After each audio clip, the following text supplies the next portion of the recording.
यांची पत्रकार परिषद सुरू झाली आहे।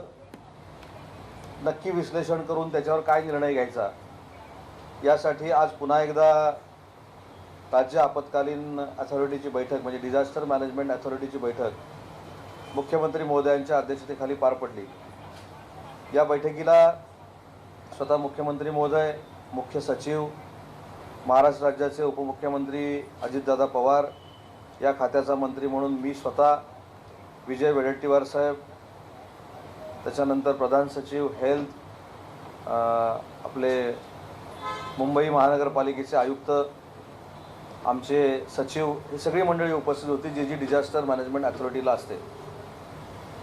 UGCनं पाठवलेलं पत्र, त्याची अंमलबजावणी कशी करायची, मागच्या बैठकीमध्ये जे निर्णय झाले त्या निर्णयांचं काय करायचं, या सगळ्याबाबत मुख्यमंत्री महोदयांच्या नेतृत्वाखाली, अध्यक्षतेखाली ही बैठक पार पडली। आणि जी भूमिका पहिल्या डिझास्टर मॅनेजमेंट अथॉरिटीमध्ये आम्ही घेतलेली होती तीच भूमिका कायम ठेवण्याचा निर्णय या डिझास्टर मॅनेजमेंट अथॉरिटीमध्ये झाला। तीच भूमिका का तशी ठेवायची या संदर्भामध्ये देखील चर्चा झाली। आणि ही चर्चा होत असताना UGCनं जी मार्गदर्शक तत्त्व आम्हाला दिलेली आहेत ती मार्गदर्शक तत्त्व डोळ्यासमोर ठेवून आम्ही परीक्षा घेऊ शकतो का आता या काही दिवसामध्ये, तर त्याचं उत्तर नाही असं आलं। आणि पुन्हा एकदा मला सांगायचं आहे की महाराष्ट्र शासनानं देखील, महाराष्ट्र सरकारनं देखील, महाविकास आघाडीच्या सरकारनं देखील मुख्यमंत्री महोदयांच्या नेतृत्वाखाली आम्ही परीक्षा घेणारच नाही असं कुठचंही वक्तव्य यापूर्वी कधी केलेलं नव्हतं। आम्ही असंच सांगतोय की आजची कोविडची परिस्थिती लक्षात घेता सध्या परीक्षा घेणं हे आम्हाला शक्य नाही। त्याची कारणं देखील अशी आहेत की जी सचिव महोदयांनी मांडली, त्याच्यानंतर प्रधान सचिव हेल्थनी मांडली, अनेक लोकांनी मांडली की कॉलेजेस ही क्वारंटाईन सेंटर झालेली आहेत, कॉलेजेस ही कोविड सेंटर झालेली आहेत, काही ठिकाणी हॉस्पिटल्स सुरू झालेली आहेत। आणि अशा परिस्थितीमध्ये मुंबई असेल, पुणे असेल, औरंगाबाद असेल, नागपूर असेल आणि उरलेला ग्रामीण भाग असेल, याच्यामध्ये आम्ही परीक्षा घेऊ शकतो का याचं विश्लेषण ज्यावेळी आम्ही केलं त्यावेळी त्याचं उत्तर नाही असं आलं। आणि म्हणूनच पूर्वीचा निर्णय, मागच्या कमिटीने घेतलेला, अथॉरिटीने घेतलेला निर्णय आज पुन्हा एकदा आम्ही कायम केला आहे। त्याच्यामध्ये जे काही तांत्रिक मुद्दे आहेत त्याची माहिती 2 दिवसामध्ये, 4 दिवसामध्ये कलेक्ट करून पुन्हा एकदा जर आम्हाला अथॉरिटीची मीटिंग घ्यावी लागली तर ती देखील घेणार आहोत। पण मागचा निर्णय आज कुठेही बदलण्यात आलेला नाही, तो निर्णय आहे तसा आहे। जे UGCला मी पत्र लिहिलेलं होतं त्या पत्रामध्ये देखील कुठेही आम्ही बदल केलेला नाही। पण हा निर्णय घेत असताना अथॉरिटीची घेतलेली पूर्वीची मीटिंग आणि आजची मीटिंग यामध्ये जी कोविडची परिस्थिती काही बदललेली आहे का हा ज्यावेळी आम्ही विचार केला तर मागच्या परिस्थितीपेक्षा आताची परिस्थिती ही कोविडच्या निमित्तानं, कोविडचा प्रादुर्भाव जास्त झालेली आपल्याला दिसते। आणि हीच आकडेवारी या कमिटीतल्या सगळ्या मंडळींनी मांडली। दुसरी याच्यामध्ये जी महत्त्वाची गोष्ट होती की एटीकेटीच्या बाबतीत काय करायचं, तर एटीकेटीच्या बाबतीमध्ये देखील कुलगुरूंची जी चर्चा करायची होती ती कुलगुरूंची चर्चा मी स्वतः केलेली आहे। शासन स्तरावरती चर्चा झालेली आहे, त्याच्यामध्ये आमचे 2 संचालक होते। तो अहवाल देखील माझ्याकडे प्राप्त झालेला आहे, ती शिफारस देखील माझ्याकडे प्राप्त झालेली आहे। ती शिफारस वाचल्यानंतर त्याच्यामध्ये देखील कुलगुरू महोदयांनी एटीकेटीच्या विद्यार्थ्यांच्या भल्याचाच विचार केलेला आहे, आरोग्याचा विचार केलेला आहे। पण सध्या पूर्वीच्या कमिटीमध्ये झालेला निर्णय हा कायम ठेवण्याचा निर्णय या अथॉरिटीच्या बैठकीमध्ये देखील मुख्यमंत्री महोदयांच्या अध्यक्षतेखाली झाला। सगळ्यात महत्त्वाची जी चर्चा झाली ती UGCनं आम्हाला एक्झाम घ्यायला सांगितली, सगळ्या देशामधल्या राज्यांना एक्झाम घ्यायला सांगितली। पण बंगळूरमध्ये परवा 10वीच्या विद्यार्थ्यांची जी 50 विद्यार्थ्यांची परीक्षा झाली त्याच्यामध्ये जवळजवळ निम्म्यापेक्षा जास्त विद्यार्थी हे कोविड बाधित झाले आणि त्यांना क्वारंटाईन करावं लागलं। मग 50-100 विद्यार्थ्यांच्या परीक्षांमध्ये जर बाकीच्या राज्यांमध्ये असं होऊ शकतं तर UGC कशा पद्धतीनं या विद्यार्थ्यांची जबाबदारी स्वीकारणार आहे याची देखील गाईडलाईन UGCनं दिली पाहिजे, ही स्पष्टपणाची या खात्याचा, या विभागाचा मंत्री म्हणून माझी भूमिका आहे। आणि म्हणून काल देखील मी सांगितलं की UGCचे उपाध्यक्ष भूषण पटवर्धन साहेब हे महाराष्ट्रातले आहेत आणि म्हणून केंद्र सरकारची भूमिका मांडण्यापेक्षा महाराष्ट्र सरकारची भूमिका कोविडच्या निमित्तानं काय आहे ही जर त्यांनी UGCला पटवून दिली तर ते एक चांगलं काम त्यांच्या माध्यमातून होतंय हे देखील आम्हाला कळेल। पण त्यांची काही ज्या मुलाखती मी बघितल्या की वाईन शॉप उघडायला परमिशन दिली, मग परीक्षा का होत नाही. वाईन शॉपची आणि विद्यापीठांची तुलना करणं हे चुकीचं आहे असं माझं मत आहे. कोविडच्या माध्यमातून वाईन शॉपमध्ये जायचं की नाही हा ऑप्शन प्रत्येकाकडे आहे, पण इथे विद्यापीठांना इन्स्ट्रक्शन देऊन तुम्ही परीक्षेला जा, विद्यार्थ्यांना परीक्षेला जा, अशा पद्धतीनं आपण ज्यावेळी काही कारवाई करण्याचा प्रयत्न करतो त्यावेळी देशाच्या राज्याच्या भावी पिढीला आपण डायरेक्ट कोविडच्या समोर नेऊन उभं करतोय, हे सगळ्यांनी समजून घेतलं पाहिजे. आणि यासाठी आजच्या बैठकीमध्ये ज्या ज्या काही चर्चा झाल्या त्याच्यामध्ये पालकांनी देखील या परीक्षांना विरोध दर्शवलेला आहे. म्हणजे विद्यार्थ्यांनी तर दर्शवलेला आहेच, पण पालकांनी देखील विरोध दर्शवलेला आहे. आणि म्हणून ज्यावेळी पालक असतील, विद्यार्थी असतील, ही एकत्र विरोध दर्शवतात आणि त्या स्वतःच्या मुलांच्या किंवा पाल्यांच्या आरोग्याच्या हिताच्या असतात, तर त्याचा विचार करणं सरकारला क्रमप्राप्त आहे. आणि एक थोडीशी माहिती फक्त मी आज कोविडच्या निमित्तानं देतो की हा निर्णय आम्ही कशासाठी घेतोय. हा काय कुठं सरकारला इगो प्रॉब्लेम आहे किंवा सरकारनं ठरवलंय म्हणून आम्हाला घ्यायचंच आहे, अशातला अजिबात भाग नाही. तर आज आपल्या महाराष्ट्र राज्यामध्ये एकूण 12,149 कंटेनमेंट झोन आहे आणि या कंटेनमेंट झोनमध्ये सुमारे 1 कोटीच्या जवळपास जनता ही कंटेनमेंट झोनमध्ये अडकलेली आहे. मग त्या कंटेनमेंट झोनमधल्या विद्यार्थ्यांची परीक्षा घ्यायची की नाही हे देखील गाईडलाईन ठरवलं पाहिजे. जे बेंगलोरमधलं मी उदाहरण सांगितलं की विद्यार्थी बाधित झाले. आता विद्यार्थी बाधित झाले म्हणजे त्यांना क्वारंटाईन करावं लागेल, 28 दिवसाचं क्वारंटाईन पिरियड त्यांना आहे. मग 28 दिवसानंतर पुन्हा आपण परीक्षा कर्नाटकमध्ये घेणार आहोत का, हे देखील ठरवावं लागेल. आणि तशीच परिस्थिती सगळीकडे आहे. आपण जर मुंबईमध्ये जर बघितलं किंवा एकूण मृत्यूची संख्या बघितली, संक्रमित लोकांची संख्या बघितली, तर ती 2,54,000 महाराष्ट्रामध्ये गेलेली आहे. मृत्यूची संख्या जवळजवळ 10,289 आहे. आणि ही सगळी आकडेवारी बघितल्यानंतर जर कोणाचा आग्रह असेल की इथं परीक्षा घेतलीच गेली पाहिजे, तर मला असं वाटतं की हा विचार आपण विद्यार्थ्यांचा करत नाही आहोत. कुठंतरी एखादी परीक्षा लादायची, विद्यार्थ्यांच्या भवितव्याची महाराष्ट्र सरकार खेळत नाही, हे मी अनेक वेळा वारंवार सांगितले. आणि म्हणून ज्यांना परीक्षा द्यायची आहे, पदवीनंतर ज्यांना असं वाटतं की माझे मार्क्स वाढू शकतात, माझी ग्रेड वाढू शकते, त्यांना कुठेही आपण बंधन ठेवलेलं नाही. त्यांच्यासाठी आपण नक्की परीक्षा घेणार आहोत. आणि मग त्या परीक्षेमध्ये 8.5 लाख विद्यार्थ्यांना असं वाटलं की आम्हाला सगळ्यांनाच परीक्षा द्यायची आहे, तर ती देखील परीक्षा महाराष्ट्र सरकार घ्यायला तयार आहे. पण महाराष्ट्र सरकार परीक्षाच रद्द करतंय, परीक्षाच महाराष्ट्र सरकारला घ्यायची नाही, असा कुठंही निर्णय महाराष्ट्र सरकारनं पहिल्या GR मध्ये देखील काढलेला नव्हता आणि आताच्या GR मध्ये देखील काढलेला नाही.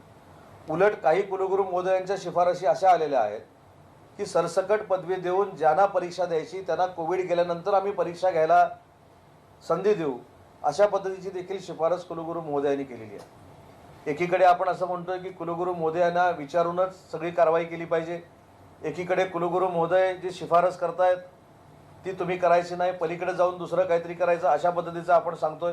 तर मला असं वाटतं की जे मी काल परवा देखील सांगितलं की आज महाराष्ट्रामध्ये परीक्षा घेणं म्हणजे अंतिम वर्षाच्या अंतिम सत्रातल्या विद्यार्थ्यांच्या जीवाशी खेळल्यासारखं आहे. आणि म्हणून आजही मला UGCला विनंती करायची आहे, आजही HRD मिनिस्ट्रीला मला विनंती करायची आहे, पंतप्रधान महोदयांना मला विनंती करायची आहे की आज देखील दुसऱ्यांदा डिझास्टर मॅनेजमेंट अथॉरिटीची मीटिंग घेऊन आम्ही जो परीक्षा न घेण्याच्या निर्णयावर ठाम झालो, म्हणजे जो पूर्वीचाच निर्णय आज आम्ही स्वीकारलेला आहे, त्याला त्यांनी मान्यता द्यावी. आणि अशा परिस्थितीमध्ये महाराष्ट्र सरकार परीक्षा घेऊ शकत नाही, हे पुन्हा एकदा आम्ही UGCला कळवणार आहोत. आपत्ती व्यवस्थापन कायद्याअंतर्गत मुख्यमंत्र्यांना मुळात हा अधिकार आहे का रद्द करण्याचा, आणि त्याला ओव्हररूल करण्याचा पुन्हा राज्यपालांना अधिकार आहे का? कारण राज्यपालांनी काल महाधिवक्तांसोबत सुद्धा बैठक घेऊन काही चर्चा केलेली आहे. आपत्ती व्यवस्थापनाबाबतचा मी फक्त माझ्याकडे जे लिहिलेलं आहे ते मी वाचून दाखवतो आपल्याला. आपत्ती व्यवस्थापन कायदा व साथरोग सहनियंत्रण कायद्यान्वये राज्य शासनाने घेतलेला निर्णय हा विद्यापीठ कायदा व UGC कायद्यापेक्षा ओव्हररायडिंग इफेक्ट आहे. याचा अर्थ डिझास्टर मॅनेजमेंट ॲक्ट प्रमाणे अथॉरिटीची जी मीटिंग होते त्या अथॉरिटीच्या मीटिंगला आणीबाणीच्या वेळी काय करावं ह्या डायरेक्टिव्ज अन्य विभागाला द्यायचे अधिकार आहेत, असंच त्या लॉमध्ये म्हटलेलं आहे. आणि पूर्वी देखील मी असं म्हटलं होतं की UGCनं, मी आता मध्ये वाचलं की जर परीक्षा घेतल्या नाही तर आम्ही कायदेशीर कारवाईला सामोरं जावं लागेल. म्हणजे मला कळतच नाही की नक्की आपण हे कशासाठी एवढं करतोय. कायदेशीर कारवाई म्हणजे काय? विद्यार्थ्यांना जेलमध्ये टाकणार, मंत्री म्हणून मी परीक्षा नको म्हणून सांगतोय म्हणून मला जेलमध्ये टाकणार, की पालक परीक्षा नको म्हणून सांगतायत त्यांना जेलमध्ये टाकणार. आणि आजची नवीन एक घडामोड मी तुम्हाला सांगून ठेवतो की शिक्षकांचं जे प्राध्यापकांचं जे फोरम आहे महाराष्ट्रातलं, त्या फोरमनं देखील आम्हाला या परीक्षा नको आहेत अशा पद्धतीची भूमिका घेतलेली आहे. काही चतुर्थ श्रेणी कर्मचाऱ्यांच्या ज्या संघटना आहेत, शिक्षकेतर कर्मचाऱ्यांच्या संघटना आहेत, त्या संघटनांनी देखील पत्र दिलेलं आहे. आजच मुंबई युनिव्हर्सिटीच्या कुलगुरू महोदयांशी माझी चर्चा झाली. युनिव्हर्सिटीमध्ये देखील पुन्हा एकदा 8 ते 10 लोकांना करोनाची बाधा झालेली आहे, हे मला युनिव्हर्सिटीचे व्हाईस चान्सलर सुहास पेडणेकर साहेबांनी सांगितलं. म्हणजे विद्यार्थी नसताना युनिव्हर्सिटीमध्ये 10-10, 12-12 लोक जर बाधित होत असतील. काल जे मी ट्विट केलं की महानायक अमिताभ बच्चनसारखा माणूस कोविडनं बाधित होऊ शकला, ज्याच्या घरामध्ये मुंगी शिरू शकत नाही तिथं कोविड शिरला. राजभवनामध्ये देखील 16 लोकांना बाधा झाली. आणि असं असताना आपण कसं ठामपणानं म्हणू शकतो की 8.5 लाख 10 लाख विद्यार्थी जे परीक्षेला बसणार आहेत त्यांना कोविडची बाधा होऊ शकणार नाही, हे ठामपणानं आम्ही सांगू शकत नाही. आणि म्हणून मला UGCला विनंती करायची आहे, HRD मिनिस्टरला विनंती करायची आहे, जे शब्दप्रयोग त्या गाईडलाईनमध्ये गेलेत की कंपल्सरी तुम्हाला हे करावं लागेल, कंपल्सरी ते करावं लागेल. कोविड गेल्यानंतर परीक्षा घ्यायला महाराष्ट्र सरकार आजही तयार आहे, परंतु सद्य परिस्थिती बघता तज्ज्ञांची चर्चा केली असता या 2 महिन्यामध्ये या परीक्षा होणे शक्य नाही. आणि म्हणूनच त्यांना पदवी देण्यात यावी त्यांच्या सरासरीनुसार, ग्रेडनुसार. आणि ज्यांना आवश्यक परीक्षा आहेत त्यांच्या परीक्षा पुन्हा एकदा घेण्यात यावा. हा जो निर्णय मागच्या डिझास्टर मॅनेजमेंट अथॉरिटीमध्ये घेतलेला होता तो आज पुन्हा एकदा कायम करण्याचा आम्ही निर्णय घेतला आहे. आणि त्याच्या आजूबाजूच्या ज्या काही तांत्रिक बाबी आहेत त्या देखील तपासून पुन्हा एकदा जर मिटिंग घ्यावी लागली तर ती देखील मिटिंग आम्ही घेणार आहोत. नाही, या सगळ्यामुळे विद्यार्थी संभ्रमात आहेत. म्हणजे अजूनही UGC तुम्हाला सांगतं परीक्षा घ्या, तुम्ही आता दुसऱ्यांदा सांगता UGCच्या पत्रानंतर की आम्ही परीक्षा न घेण्यावर ठाम आहोत. तर विद्यार्थ्यांना या पदवी जर दिली तर हा सगळा प्रश्नच मिळेल. म्हणजे विद्यार्थ्यांचाही संभ्रम दूर होईल. त्या संदर्भात राज्य सरकार काय कारवाई करणार आहे का? कारण विद्यापीठ कायदा आपला आहे, महाराष्ट्राचा आहे, त्या अनुषंगाने नाही, आजच्या बैठकीमध्ये हाच निर्णय केलेला आहे की जो निर्णय मागच्या अथॉरिटीमध्ये आम्ही केला त्याच्या अगोदर मंत्रालयानं निर्णय घेतला तोच निर्णय आम्ही कायम केला. म्हणजे आम्ही विद्यार्थ्यांच्या मनामध्ये दुसरी अथॉरिटीची मिटिंग घेऊन जो संभ्रम होता तो महाराष्ट्र सरकारनं दूर केला आहे. आम्हाला परीक्षा घ्यायची नाही. आणि त्याच्या उपर UGCला जर परीक्षा घ्यायची असेल तर UGC परीक्षा घेऊ शकते का ह्याचं आत्मपरीक्षण पहिलं UGCनं केलं पाहिजे. कारण पंजाब असेल, पंजाब आहे, राजस्थान आहे, मध्य प्रदेशनं निर्णय घेतला, परत ते जरा थोडे आता शांत आहेत. दिल्लीनं स्पष्ट सांगितलं की आम्ही परीक्षा घेणार नाही. काल तामिळनाडूनं सांगितलं आम्ही परीक्षा घेणार नाही. त्याच्यानंतर ममता बॅनर्जी मॅडमनी पश्चिम बंगालमधनं सांगितलं आम्ही परीक्षा घेणार नाही. पॉंडेचेरीने सांगितलं, हरियाणानं सांगितलं, मेघालयनं सांगितलं. अशी परिस्थिती. मग ह्या राज्यांची जर आपण लोकसंख्या बघितली तर मला असं वाटतं की सुमारे 25 ते 30 कोटी जनता ह्या 10 ते 11 राज्यांमध्ये राहते. मग त्या राज्यातल्या विद्यार्थ्यांचा प्रश्न ती राज्य जर मांडणार नाहीत तर मग कोणी मांडावा हा देखील एक प्रश्न आहे. आणि म्हणून आजही केंद्र शासनाला हीच विनंती आहे की हा निर्णय राज्य शासनावर सोपवा. जसं कर्नाटकनं परीक्षा घेण्याचा प्रयत्न केला ते देखील तिथे अडचणीत आले. राज्य शासन ठरवेल आम्हाला काय करायचं, पण महाराष्ट्र शासनाची, महाराष्ट्र सरकारची भूमिका परीक्षा न घेणं आणि त्याच्यावरच शिक्कामोर्तब आज पुन्हा एकदा आम्ही डिझास्टर मॅनेजमेंट अथॉरिटीमध्ये केलेला. सर, राज्यपाल पुन्हा ओव्हररूल करू शकतात का, हा मुळात एक प्रश्न आहे. आणि पुन्हा एकदा राज्य सरकार विरुद्ध राज्यपाल असा जो सामना मागे आपल्याला पाहायला मिळाला तसा पुन्हा उद्भवण्याची काही शक्यता आहे? नाही, मला असं नाही वाटत. कारण राज्यपाल महोदयांचा, म्हणजे महामहिम राज्यपाल महोदयांचा अनुभव बघता त्यांना ह्या सगळ्या वस्तुस्थितीचं त्यांनी माहिती पण घेतली असेल. म्हणजे आताच मला कोणीतरी सांगितलं की ॲडव्होकेट जनरलशी त्यांची बोलणं झाली, त्याच्यामुळे त्यांनी देखील माहिती घेतलेली असेल. आज आमचे सचिव महोदय देखील राज्यपाल महोदयांना भेटून आले. त्याच्यामुळे आम्ही सरकारमधल्या कुठच्याही माणसाला असं सांगितलेलं नाही की आम्हाला, म्हणजे तुम्हाला राज्यपाल महोदयांकडे जायचं नाही, सचिव महोदयांनी तिकडे जायचं नाही, असं कुठेही सांगितलेलं नाही. पण मला असं वाटतं की राज्यपाल महोदयांचा अनुभव बघता ते ह्या सगळ्या गोष्टीची माहिती घेतील आणि ते पण सकारात्मक होतील. आपण आपत्कालीन कायद्याअंतर्गत UGCच्या सूचना ओव्हरऑल करून विद्यार्थ्यांना पदवी देऊ शकतो. मी तेच सांगितले, आज अथॉरिटीचा निर्णय तर आम्ही फायनल केलेला आहे. पण मी असा एक शब्दप्रयोग केला की आजूबाजूच्या काही गोष्टींचा परत एकदा सर्वे करून पुन्हा एकदा अथॉरिटीची जर मिटिंग घेऊन काही कन्फर्म करावं लागलं विद्यार्थ्यांसाठी तर ते देखील करण्याची महाराष्ट्र सरकारची तयारी आहे. विद्यार्थ्यांच्या दृष्टीने अतिशय महत्त्वाचा प्रश्न, आता यापुढे विद्यार्थ्यांनी अभ्यास करायचा की नाही पुढे एक वाक्यात महाराष्ट्र सरकारनं त्यांना अभ्यास करू नका असं कधी सांगितलेलं नाही. परीक्षा रद्द झाल्या तरी त्यांनी अभ्यास केला पाहिजे, परीक्षा असल्या तरी त्यांनी अभ्यास केला पाहिजे. महाविकास आघाडीचं धोरण असं आहे की त्यांची तब्येत जपण्यासाठी त्यांना कुठेही आरोग्याची असुविधा निर्माण होऊ नये म्हणून आम्ही परीक्षा रद्द केलेल्या आहेत. याचा अर्थ महाराष्ट्र सरकार त्यांना असा सल्ला देणार नाही की तुम्ही अभ्यासच बंद करा. शेवटी माणूस हा किती जरी मोठा झाला तरी शिकतच असतो आणि म्हणून अभ्यास बंद करावा हा काय मंत्री म्हणून मी सल्ला देणार नाही.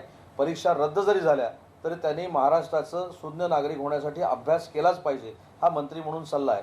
पण परीक्षा रद्द झाल्यानंतर अभ्यासच करायचं नाही असं काय मी सांगणार नाही. बहुत हिंदी में जानना चाहेंगे आपसे कि आज जो डिजास्टर मैनेजमेंट कमेटी की जो मीटिंग हुई थी जिसमें सीएम थे, डिप्टी सीएम थे, क्या एग्जैक्टली डिसीजन लिया गया है? क्योंकि सभी की निगाहें जो है वो इस मीटिंग पे थी कि महाराष्ट्र सरकार ने फिर से एक बार क्या डिसीजन लिया? मेरे ख्याल से पहले एक बार जो अथॉरिटी की मीटिंग हुई थी उसके प्रेसिडेंट भी सीएम साहब ही थे. जो उस कमेटी में, उस अथॉरिटी में जो हमने निकाल लिया था वही कंटिन्यू करने का आज हमने. तर राज्य सरकार परीक्षा न घेण्याच्या निर्णयावरती ठाम आहे. आज दुसरी बैठक या संदर्भात घेण्यात आली, परंतु सध्याच्या काळामध्ये राज्य सरकार असमर्थ आहे. मुलांना कुठल्याही संकटात ढकलण्याची राज्य सरकारची मुळीच इच्छा नाही. त्यामुळे अंतिम वर्ष परीक्षा सध्या तरी आम्ही घेऊ शकत नाही, हे उच्च आणि तंत्र शिक्षण मंत्री